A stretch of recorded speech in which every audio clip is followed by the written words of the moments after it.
और आपके बारे में आता है कि आप मेहमान जो घर खाना नहीं खाया। एक दिन इंतजार करते करते काफी वक्त गुजर गया, एक बूढ़ा शख्स आया, गुजर रहा था, आपने बुलाया कि आओ मेरे साथ खाना खाओ। खाना खाने के लिए बैठे तो इब्राहिम अलैहिस्सलाम ने रब अज़्ज़ल का नाम लिया, अल्लाह के नाम से शुरू करता और बूढ़े को भी कहा कि मेरे रब अज़्ज़ल का नाम लो, खाना शुरू कर।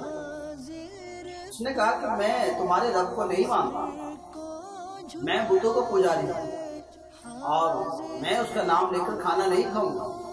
इब्राहिम अलैहिस्सलाम मानने लगे, अगर तू मेरे रब का नाम लेकर नहीं जाएगा तो फिर खाना नहीं खिलाऊंगा।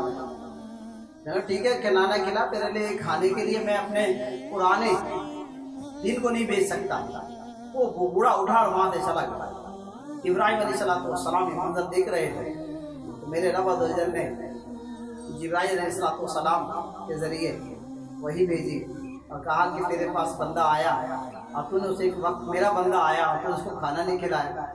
कहा है मेरे रब, वो तेरा बंदा, वो तो तेरा नाम ही नहीं लेता, अब तू कहता मेरा बंदा है।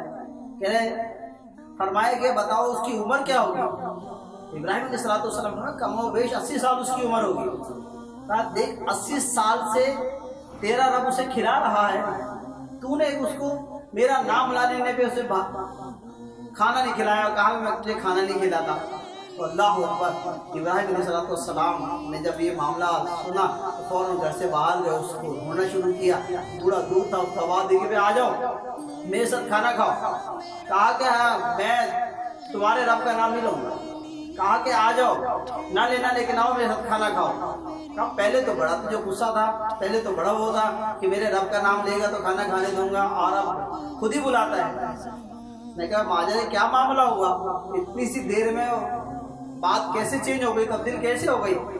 तो अल्लाह हुक्म इब्राहिम अलैहिस्सलाम ने फरमाया कि मेरे रब का पैगाम आया, मैं इस बंदे को इतने साल से खिला रहा हूँ, अब तू एक वक्त खाना नहीं खिला रहा मेरे बंदे को।